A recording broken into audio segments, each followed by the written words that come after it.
મિત્રો, હું 25 વર્ષની યુવાન અને સુંદર હતી. મારા પતિ મને છોડીને પૈસા કમાવા માટે વિદેશ ગયા. તેથી હું સાવ અકેલી હતી. મારી સંભાવના રાખનાર કોઈ નહોતું. મારા જેઠના લાભ લેવાનું શરૂ કર્યું. તે હંમેશા મારી નજીક આવવાનો પ્રયત્ન કરતા હતા અને મારી જરૂરિયાતનું ધ્યાન રાખવા લાગ્યા.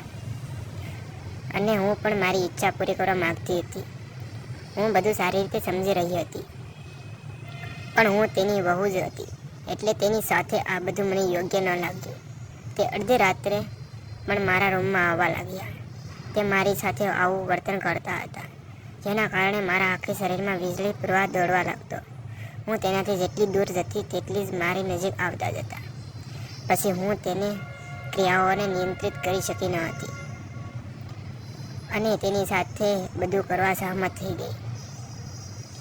પછી સતત સાખી, હેલો મિત્રો, મારું નામ ડિમ્પલ છે અને હું દેખાવમાં ખૂબ જ સુંદર છું, પણ હું એક ગરીબ પરિવારમાં છું. મારા પિતા ખૂબ જ ગરીબ છે. મારા માતા પિતા બંને મજૂરી કામ કરે છે. અને તેથી મારા માતા પિતાએ મજૂરના પુત્રને જોઈને મારા લગ્ન કરાવ્યા. મારા સાસરિયાઓ ખૂબ જ સરસ હતા. તેઓએ મને કોઈ વાતની કમી થવા દીધી ન હતી અને મને ખૂબ જ પ્રેમ કરતા. અને આટલું સરસ સાસરે ઘર મળ્યું એનો મને ઘણો ધન્યવાદ હતો. કારણ કે જ્યારે કોઈ ગરીબ પરિવારની છોકરી સારા કુટુંબમાં જાય, તેથી તે ઘણા પ્રકારના સપનાઓમાં જોવાનું શરૂ કરે. તેમાંથી હું પણ એક હતી, જેણે ઘરના બધા સપના જોવાનું શરૂ કર્યું. મારા સાસરિયાઓએ મારા લગ્નમાં દહેજ લેવાની ના પાડી દીધી અને એ જોઈએ માતા પિતા ખૂબ જ ખુશ થઈ ગયા. કોઈ પણ રીતે મારા માતા પિતા પાસે એટલી સંપત્તિ ન હતી કે હું ખૂબ જ સુંદર દેખાતી હતી, જેના કારણે છોકરાઓ પણ મારી તરફ આકર્ષ્યા હતા. મારા માતા પિતા 1 મહિનામાં મારા લગ્ન કરાવ્યા અને હું મારા સાસરે આવી. મારા પતિનું નામ સુમિત હતું. તે પણ ખૂબ જ સારા અને સરસ વ્યક્તિ હતા. મારા જેઠ ઉપરાંત મારા સાસરિયાના ઘરે મારી સાથે એક નણંદ પણ હતી. તે મારા જેટલી જ ઉંમરની હતી અને તે પણ ખૂબ જ સુંદર છોકરી હતી અને તેઓ પરિવારમાં ખૂબ જ ખુશ હતા. મારી નણંદનું નામ કાજલ હતું. તે પણ ભણાતી હતી, પણ મારા પતિ વિદેશમાં નોકરી કરતા હતા, ત્યારે તેને સારો એવો પગાર મળતો હતો, જેના કારણે ધીમે ધીમે સમય પસાર થતો ગયો અને અમારા લગ્નને 6 મહિના થઈ ગયા. આ 6 મહિનામાં મેં મારા સાસુ અને સસરાની ખૂબ જ સેવા કરવાનું શરૂ કર્યું. મારા પતિ હંમેશા કહેતા કે ડાર્લિંગ, તું ખૂબ જ બુદ્ધિશાળી છે. તું મારા વિચાર કરતાં પણ વધુ બુદ્ધિશાળી છે. તમે મારા માતા પિતાનું ખૂબ જ ધ્યાન રાખો છો, તેથી જ મારા માતા પિતા પણ તમને ખૂબ જ પસંદ કરે છે. તે હંમેશા તમારા વખાણ કરતા રહે છે, ત્યારે તેમની પાસેથી મારા તરફ મારા વખાણ કરતા રહે છે અને આ વખાણ સાંભળીને મને આનંદ થતો હતો. બસ આ રીતે મારા પરિવારનું ધ્યાન રાખજે. હું ફક્ત તારા કામ પર ધ્યાન દેતી. એવી જ રીતે મારી નણંદ પણ મારા ઈરાદાવાળી હતી, પણ તે થોડી ગુસ્સેવાળી હતી. તે દિલથી ખૂબ જ સારી હતી. ઘરમાં ખૂબ જ આનંદનો માહોલ હતો. દરેક દિવસે તહેવાર જેવો લાગતો હતો. ઘરના બધા વારી ખૂબ જ કાળજી લેતા, પણ કોણ જાણતું હતું કે જે ઘરમાં સુખ હતું તે એક 4 દિવસ ટકવાનું હતું. કોઈએ વિચાર્યું પણ ન હતું કે ઘરમાં અચાનક માતમ છવાઈ જશે અને મારા સપના અને આકાંક્ષાઓ બરબાદ થઈ જશે. મેં ક્યારેય વિચાર્યું ન હતું કે હું ગરીબ ઘરમાંથી આ ઘરમાં આવી શકું.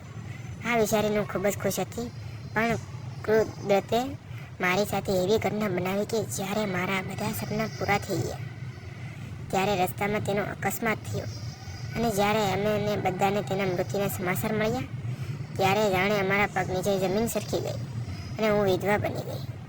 મારા લગ્નને માત્ર 6 મહિના જ થયા હતા. મેં મારા હાથ પર મહેંદી પણ નહોતી લગાવી. મેં મારા પતિના દિલથી પ્રેમ કર્યો હતો. હજુ સુધી કોઈ સપન કે ઈચ્છા પૂરી થઈ ન હતી, પરંતુ નીતિને મારી સાથે એવી રમત રમી કે તેણે મારા જીવનનો અર્થ જ બદલી નાખ્યો. મારું જીવન ખૂબ જ મુશ્કેલ બની ગયું. હું બેસીને રડતી હતી. કેટલા લોકો અમને આશ્વાસન આપતા હતા કે આ ઘટનાને 1 મહિનો વીતી ગયો છે. હવે મેં જે જોયું કે મારા સસરાનું મારા પ્રત્યેનું વલણ બદલાઈ રહ્યું હતું. તેમાં મારી સાથે પહેલાં જેવો વ્યવહાર કરતા નહીં. હું શું કરું, કારણ કે મારી દુનિયા પહેલેથી જ લૂંટાઈ ગઈ હતી અને જ્યાં સુધી મારા પતિ હતા ત્યાં સુધી મને માન મળતું, પણ હવે મારા પતિ ગયા પછી બધું ખોટું થઈ રહ્યું હતું. ઘરમાં એક જ નણંદ હતી જે મારી સમસ્યાઓને સારી રીતે સમજી રહી હતી, પણ એ ગરીબ છોકરી શું કરે? હું મારા રૂમમાં બેસી મારા માતા પિતા પાસે જવાનો વિચાર રહી હતી, પણ હવે હું તેમને વધુ તકલીફ આપવા માંગતી ન હતી, કારણ કે અત્યારે મારી બહેન કુંવારી બેઠી હતી. તેના ઉપર જો હું પણ તેની પાસે ગઈ તો તેની મુશ્કેલીઓ વધી ગઈ હોત, કારણ કે તેની પાસે પૈસાની ખૂબ જ તંગી હતી. પછી મેં વિચાર્યું કે ના, હવે હું મારા માતા પિતા પર બોજ નહીં આપું. હવે ગમે તે થાય હું મારા ઘરમાં જ રહીશ, બધું સહન કરીશ, કારણ કે હું આ ઘરની વહુ હતી. મારો પણ આ ઘરમાં અધિકાર હતો. હું પણ આ વિચારો સાથે આવતી હતી કે હંમેશા મારા સાસરિયાઓનું ધ્યાન રાખીશ. પણ હવે પરિસ્થિતિ જુદી બની ગઈ હતી. મારી નણંદ આ વખતે સારી રીતે સમજી રહી હતી કે પછી તેણે ભણવાનું બંધ કરી દીધું અને તેણે પોતાના માટે નોકરી શોધવાનું શરૂ કર્યું. તેણે મને કહ્યું કે ભાભી, વધુ ચિંતા ન કરો, કારણ કે મારા પતિને છોડ્યા પછી મારા સસરા મારી પર નજર રાખતા હતા. તે હંમેશા મારા માટે વ્યક્તિ હતા. તે આ ઘરમાં સુખ જોવા માંગતા હતા. તેણે ક્યારેય મારી સાથે ગેરવર્તન કર્યું ન હતું. તે દરરોજ મને ખુશ કરવા માટે વિવિધ યુક્તિઓનો ઉપયોગ કરતા હતા. પરંતુ મારી અંદરની પીડા હું અને કેવી રીતે ભૂલી શકું? ફક્ત 25 વર્ષની વિધવા હતી. આ મારા આનંદના દિવસો હતા, પણ હું ભાગ્યનો શિકાર હતી. તેથી જ હું ઉદાસ થઈ રહી હતી. ઘરનું બધું કામ નોકરાણીની જેમ કરતી હતી, જેના કારણે મારી હાલત ફફડી થઈ ગઈ હતી. થોડા દિવસો પછી મારી નણંદને ઓફિસમાં નોકરી મળી ગઈ. તે કામ પર જવા લાગી અને સાંજે પાછી આવતી.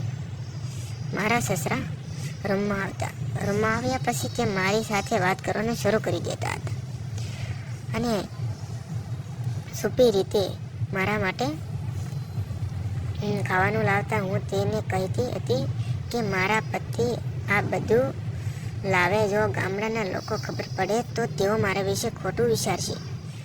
મારી વાત સાંભળીને તે કહે કે તું ચિંતા ન કર, બસ તારું ધ્યાન રાખજે, કારણ કે ઘરનું બધું કામ તું એકલી જ કરે છે અને તું તારી સાસુની પણ સંભાળ રાખે છે. છતાં તું ક્યારે તેને જવાબ આપતી નથી કે જો આ ઘરમાં બીજું કોઈ હોત તો ખબર નહીં કેટલા ઝઘડા થઈ ગયા હોત. તે દરેક રીતે મને સમજાવવાનો પ્રયત્ન કર્યો.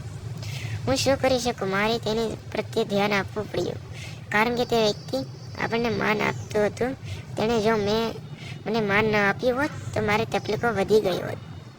દિવસો વીતવા ગયા હતા અને મારે રોજ મારી સાસુના મેણા સાંભળવા પડતા હતા, પણ હું તેમને કશું કહી શકી ન હતી. હું જાણતી હતી કે જો હું વધુ કોઈ પણ કહું તો મને બહાર કાઢી નાખશે. તેથી જ હું ચૂપચાપ તેની વાત સાંભળતી. સોમવાર હતો. મારી નણંદ ઓફિસે જતી રહી. હું દિવસભરના કામોમાં પતાવીને પોતાના રૂમમાં બેસીને મારા પતિ વિશે વિચારતી હતી. તેની યાદમાં મારી આંખોમાંથી આંસુ વહેતા હતા.